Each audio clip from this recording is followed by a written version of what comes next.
This morning we are kickstarting our conversations by chatting with the Assemblyman Natisha Charles-Pantin, who is the Secretary for Food Security, Natural Resources and the Environment and Sustainable Development. Good morning and welcome.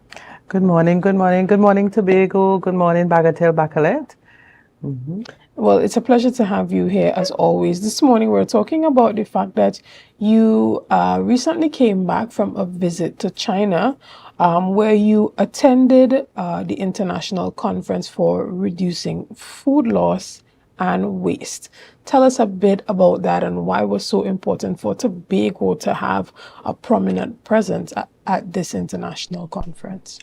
This international conference, the genesis of this began when the Honorable Minister of Agriculture, Land and Fisheries, Ravi Ratiram, when he visited us, and he gave way so that the Tobago House of Assembly could be represented at this international conference. And this, I must say, is unprecedented because this has never happened before, where government minister would allow Tobago House of Assembly secretary to represent at a national level. So I must extend sincere gratitude to the Honorable Minister so that we were able to showcase what Tobago has been doing as it relates to food loss and waste, and to also have those conversations at an international level as to how we could partner globally so that we can reduce food loss and food waste, and Tobago being part of the agenda. Yeah, so right. So were you also accompanied by a national team from the Ministry of Agriculture along with your team from Tobago? What was the contingent like, or was it just you representing Trinidad and Tobago? Just me and one member of staff representing Trinidad and Tobago. So I was the only speaker there. And of course, their protocol was engaged as soon as I arrived. So it was just me to represent at a national level. Yeah. Right. So you had to also contribute on some of the stuff that's happening in Trinidad as well. Well, yes, but for the most part, it was Tobago. Of course, I'm working in Tobago, so I wouldn't be familiar with everything that's happening in Trinidad. But of course, we are linked, especially as it relates to some of the technical aspects of agriculture. But it was, for the most part, related to Tobago. Right. And when I think about food loss and food waste, I think about things that possibly can be prevented and things that cannot be prevented. When we talk about food loss, is it that we're looking at situations where, because of the type of practices put into place, that you lose a percentage of your crops? And when we talk about wastage, we're talking about, a preventative mechanisms that could be put in place to ensure that, throughout the life cycle of the plant or the produce, that it is still usable. Explain that to us, the difference between loss and waste. Well, I must say that this entire conference was geared towards reducing hunger, food hunger at a global level, and starvation. And when you look at the amount of food loss that we have globally and waste, it is how we can reduce that so that we match what's happening as it relates to hunger and starvation. And I know we don't think about it a lot, but sometimes you hear it in informal discussions, like we have a lot of mangoes, what do we do with it? We have a lot of fruits, high starch content fruits, what do we do with it? And every time you decide to pick mangoes and cut them up and freeze them, then of course you're contributing to savings, let's put it like that, preventing food loss and food waste, right? That's a simple explanation. And also, when you look at in transit, like when you bring food from Trinidad to Tobago, what percentage of food loss you have in transit? Yeah. because you don't have the necessary infrastructure like those freezers, and even when they get to Tobago, what type of warehousing facilities do we have? And even those informal vending on the roadside, when you look at that, you have a lot of high starch content fruits out in the open. And so how do you reduce waste and food loss at that level as well? And that is the basic basis of the entire discussion. How do we prevent a significant portion of our food being lost to environmental factors, and also how we can convert them? So you have fish meal in fish production and all of that. How do we design industry so that we can make animal feed, for example? So all of that was part of the discussion. Right. And, talk to us about some of the things that we can possibly see being implemented here post-conference. Post-conference, I'll tell you something. For agriculture to become agriculture in the true sense, food security in the true sense, you would need a significant injection of resources. And I'm happy that I was privy to a lot of these conversations. And I'm also happy that the minister considered us, because in looking at what's happening internationally, with the budget that we have for development, there's no way we can come close to our 2030 targets, given the resources that we have. So it is an eye-opener as to what we would need in order to facilitate this global agenda. So in that sense, I'm saying that at the assembly level and at the level of central government, that they have to understand that Tobago would definitely need a significant injection in order to become... And what about the aspects of policy implementation that don't take any financing, like changing the culture, like encouraging businesses to, donate food that is wasted after a day of production? I have visited groceries outside of Trinidad and Tobago where, there's a basket outside or on the side where stuff that are going bad, they give them away for free. You can take it and go. How do we introduce those type of cultures that don't necessarily call for $5 million to create that type of policy, but just a situation where we get people on board and interested in playing their part where food wastage is concerned? I'm particular when coming to recommending food that is going bad to give it to people. I think that whatever I want for myself, I want it for other people.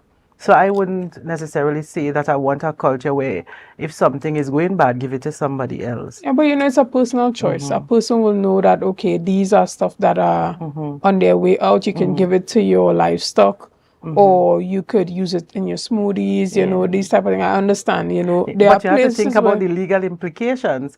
Suppose as a businessman, you decide to put something out, and then the person eating it take you to court for something else. Right. So you have to think about the legal implications of that.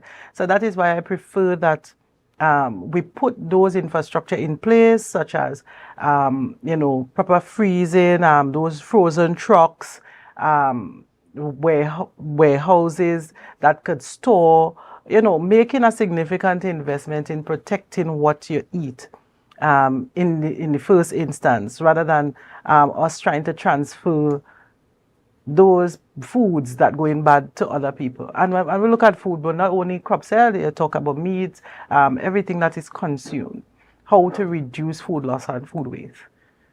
Understood.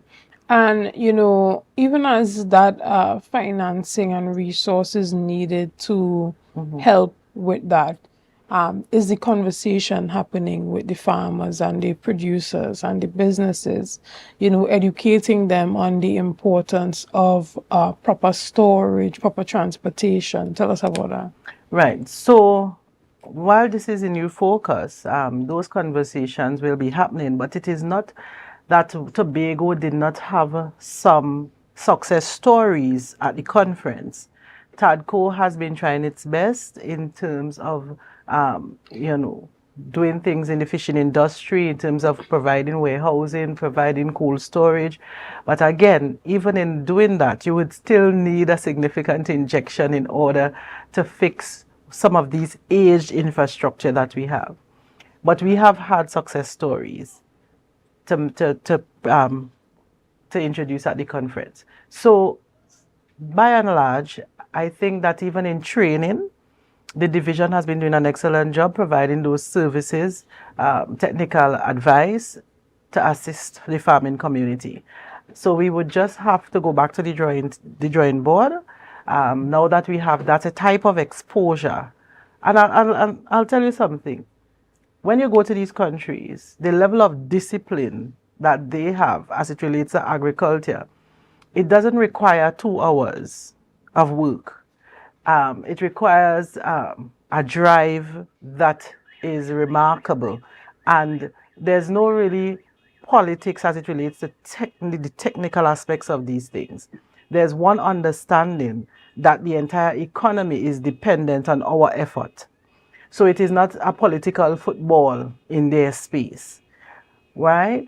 And I believe that in Tobago, once we set aside those petty discussions about politics, I mean, politics has its place, but in terms of what we eat and how we build a society together to sustain ourselves and how we become compliant to international standards so we could be part of that global market, that conversation has to happen among all Tobagonians and not just party affiliates. Yeah.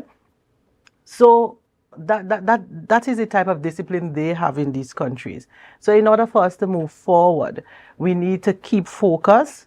We need to realize that the early morning jobs are not the only jobs that exist. We need to build a society with not only just minds but also physical work, effort. And I believe that Tobago could be on a path once we understand that we are all in it together. Understood. And, tell us about, some of the technology that you have seen implemented in China's effective agriculture system that you think that we can look into here in Tobago. Crop monitoring, it has been a discussion before. We would definitely need a lot of money if we have to monitor our crops in the field. They have specialized buildings. So when you have farmers outside, they're able to monitor what's happening. They monitor crop growth, pests and diseases, the works. So when you think about China, you just think about technologies like driving into another century, right? Even their drones. We have these little drones. They have some really heavy-duty drones, and they do remarkable things. So again, if we have to get to that level, definitely we need a significant injection of money. But we can do it in phases, as we have been doing with everything else, right? We have been fixing facilities in phases. And same way, we could start our research through the new company established under the Tobago House of Assembly, the Tobago Agri-Technology Services, and they have been actually doing the work as it relates to technologies bit by bit. So I think we can get there once we have the funding. Excellent. We're going to take a quick break right here and we'll be back with much more conversation after this. See you soon. It's a brand new morning, rise up. And welcome back to Good Morning Tobago right here on Tobago Updates. I am your host, Shenell Felix. This morning we are back and we're chatting with Assemblyman Natisha Charles-Pantin about her recent trip to China for the International Conference on Reducing Food Loss and Food Wastage. Good morning and welcome back. Hey, good morning, everyone. Right. I mean, in this year's budget proposition that was given by the Secretary for Finance, she spoke extensively about the role of agriculture in expanding Tobago's economic growth and development.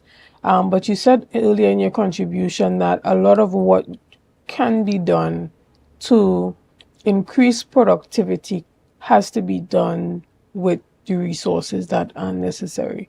So are you saying that, with all the goals, all those things being said, unless the money is given sufficiently by the central government, then there's no way that you can achieve your goal? There's no way you can achieve your goal give in the timeline. Remember, 2030 is what, 5 years away, 4 years away, and what we have, I mean, it's not limited to Tobago. We have a lot of sectors that need fixing, but we don't have all the money that we would want. And if we have to meet that goal on the timeline in terms of reducing food loss, food waste, or food security agenda, we would definitely need more than what we have. But of course, we'd have to look at the other sectors, because I mean, if you look at infrastructure, they need money as well. If you look at housing, they need money, community development, yeah? So we are among competing, we have competing interests. And why we would like to think that food security is priority, and it should be a priority. It's one of the priorities. Education is a priority as well, right? We have to understand that the resources have to spread across everywhere. And let's be honest, when you go to a lot of these town hall meetings, you don't hear people lashing out as much as they do for infrastructure. They don't lash out for food security. They don't go out there saying, "Oh, let's save the turtles and forget about the roads." You don't hear that. And what politics would allow is for the majority, what the majority would want. And when you consider these things, you have to understand that the majority of resources would go where the population. But food security becomes a top priority at certain times. So if you think about healthcare, for example, recently the hospitals were full. Yeah, they were filled with people with all non-communicable diseases and all of that. But then when you think about it, what we eat, it becomes important. So you have to trace back now. How could we reduce the numbers in the hospital? Yeah. And that is why we have the new initiative, the community care program. So when the farmers produce, and they produce under environmentally friendly conditions, we take the produce and we feed it into the program, right? So that's one way to reduce food loss and food waste. So, and also to take care of your population, yeah. Training. So is there that connection between agriculture and social protection? Oh, definitely. Social protection, Dr. Faith has been extremely supportive with the community care program. They were on board from day one. They have been looking at the numbers from our participants. And of course, this is about choice, right? So those who volunteer themselves to be monitored, those with non-communicable diseases, we want them to have access to healthy foods. So that is why we partnered with the Division of Health, so that we can sort of show people that it is possible to eat healthy. So it's not about, just getting a hamper, but it's hampers of local produce produced by farmers that are trained or being monitored. And that is also an opportunity to get farmers into a pool and show them how to farm the environmentally friendly way. Because we have challenges with that as well. It's not just about farming. Farming is a science. And if you spread a lot of chemicals, that could also affect you in your food. True. So that is why we're trying to merge the Division of Health with agriculture, so that we could, in the true sense, embark on a food security agenda. So food security is not just giving you food, right? It shouldn't be about that alone. It should be about producing healthy individuals in the community, a healthy workforce, right? All these things matter under the Division of Food Security. Right, and even as you attended this conference in China, you said you saw a number of innovative solutions, some that could even be brought to Tobago. But what stood out to you the most of everything? What stood out the most? Everything stood out the most. When you go into a technologically advanced society with a disciplined population, everything would stand out. And it's not that they don't have politics there, but you're seeing everybody coming together to advance their own society. It's amazing. Um, you get to network with a lot of countries, and you realize that Tobago is, we don't have a unique situation. We have other countries, small islands, that are that they are trying and they are thriving, given the little they have, and they are looking towards societies with vast resources for assistance. I am impressed with the technical officers that have signed on to fixing Tobago. They have been networking in all the conferences. We are having the discussions with people that know how and have the funds. So even if we don't have funding locally, there are avenues that we can explore, and we have been exploring. Some of the initiatives that you're seeing rolling out under the division, we are getting funding, and we have been exposed to more opportunities at these conferences. And what I like about it is that the people are excited that we have people in Tobago on the ground that we can network with so that we can execute some of these projects. So we have, we have been doing the work before, and with these new opportunities, I expect that the division will move forward and grab onto it, and we get the thing done. But again, we would need a significant amount of funding if we have to be like China. Yeah, understood. But what do you think are some of the key steps that can be taken in the medium and short term here in Tobago to reduce that food wastage, and how will that contribute to Tobago's overall agricultural effectiveness and efficiency as it pertains to what the secretary said? She said that a huge portion of the economic growth for the island would be hinging on the success of the agriculture sector. So how can, what is being recommended and what you are recommending in the short and medium term have an impact on that? Well, definitely I would seek to get some frozen trucks, vans, try to get some more infrastructure in place to support the industry. Training, of course, post-harvest techniques and all these things matter, because if you don't have training, you won't have the understanding on how to manage your business. And I'm not talking about just government, private sector, right? They have to come on board. We definitely need a new vessel as it relates to fishing. We have trained the personnel already because we had a program on board the Capital of Paradise, training young persons on how to fish, right? So they are awaiting their careers in fishing, and that is hinged on us getting a vessel or, vessels. So I think that is, and I believe we have an advantage as it relates to the fishing industry. So once we get that the draft fisheries management bill passed in the parliament, definitely we would meet international standards, to prevent unregulated fishing and all of that. But we do export. We are exporting to St. Vincent, soon Barbados, right? If you're following, you're seeing that we're selling flying fish now, right?